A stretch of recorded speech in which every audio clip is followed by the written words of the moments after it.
Hello everyone. আজকে আমরা ক্যালকাটা ইউনিভার্সিটির হল টিকিট ডাউনলোড নিয়ে কথা বলবো। তোমরা অনেকেই আমাকে জিজ্ঞাসা করছো যে আমাদের এখনো হল টিকিট জেনারেট হয় না, তাহলে আমরা কি করব। দেখো, প্রথমে বলি তোমরা কি করে হল টিকিট পাবে। প্রথমে আমরা অফিসিয়াল ওয়েবসাইটে আসবো। আসার পরই অ্যাডমিশন 2025-এ ক্লিক করব। এবার তোমরা যদি সায়েন্স ডিপার্টমেন্ট থেকে থাকো তাহলে তোমরা এই সেকশনটা ক্লিক করবে। তোমরা যদি কম ডিপার্টমেন্ট থেকে থাকো তাহলে তুমি কমটা সিলেক্ট করবে। আর তোমরা যদি এমএ ডিপার্টমেন্ট থেকে থাকো তাহলে তোমরা সেকেন্ড অপশনটা ক্লিক করবে। যে কোনো একটা অপশন তোমরা এখানে ক্লিক করলে।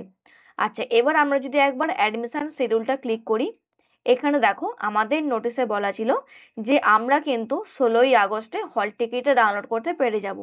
কিন্তু তোমরা এখন লগ ইন করছো, করে তোমরা দেখছো সেখানে কিন্তু হল টিকিট জেনারেট হচ্ছে না। তাহলে আমরা কি করব?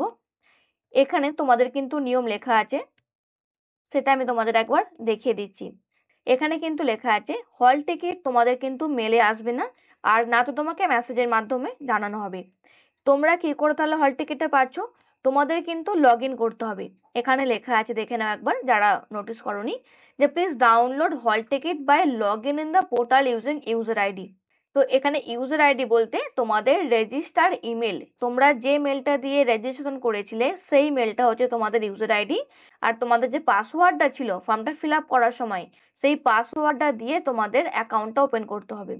অ্যাকাউন্ট ওপেন করার পরে কিন্তু হল টিকিট তোমরা ডাউনলোড করতে পারবে। ওকে, এবার তোমরা অনেকেই লগ ইন করেছো, লগ ইন করার পর দেখছো আমাদের এখনো হল টিকিট জেনারেট হয়নি। তাহলে তোমরা কি করবে? তোমরা 21শে আগস্ট পর্যন্ত ওয়েট করো। যদি দেখো যে 21 তারিখের মধ্যে তোমাদের হল টিকিট জেনারেট হয়নি, তাহলে তোমরা 22 তারিখে কিন্তু মেল করবে।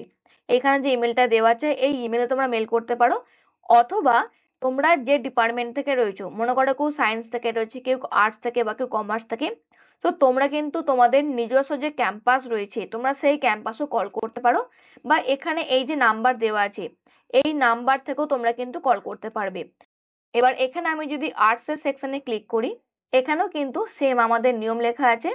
হল টিকিট ইনস্ট্রাকশনে যদি আমরা ক্লিক করি, এই একটাই পিডিএফ কিন্তু প্রত্যেকটা জায়গাতে দেয়া আছে, তোমরা এখান থেকে দেখে নাও। তোমরা কিন্তু এই সেকশন থেকে কল করবে। এখানেও তোমাদের সেম লেখা আছে যে যদি 22 তারিখের মধ্যে তোমরা হল টিকিট না পাও, তাহলে কিন্তু তোমরা 22 তারিখেই একটা মেল করবে অথবা তোমরা কল করবে। এইখানে দেয়া আছে। তোমরা যদি কম ডিপার্টমেন্ট থেকে থাকো তাহলে তোমরা প্রথমের যে মেলটা তোমরা এতে মেল করবে। আর এমএ কলেজ স্ট্রিট ক্যাম্পাস, তার কিন্তু আলাদা মেল রয়েছে, MACU অ্যাডমিশন 2025 collegestreet@gmail.com। আর আরেকটা যেটা দেওয়া আছে সেটা আলিপুর ক্যাম্পাস। বাকি এখানে মোবাইল নাম্বারও দেওয়া আছে। তোমরা প্রথমে আগে ইমেলটা করবে, ইমেলটা করার পর তোমরা মোবাইলে একবার কল করে কনফার্ম হয়ে নেবে। এটা তখনই করবে যদি তোমরা দেখো যে 21 তারিখের মধ্যেও তোমাদের হল টিকিট জেনারেট হয়নি, তাহলে কিন্তু করবে। আশা করা যায় যে 20 কিংবা 21 তারিখের মধ্যে তোমরা সবাই হল টিকিট পেয়ে যাবে। আর সায়েন্স ডিপার্টমেন্টে যেহেতু 27 তারিখে এক্সাম, তোমাদের কিন্তু তাড়াতাড়ি পাবলিশড হয়ে যাবে। আর আর্টস ডিপার্টমেন্টের যাদের এক্সাম সেপ্টেম্বর মাসে রয়েছে, তোমাদের হয়তো একটু লেট করে পাবলিশড হতে পারে।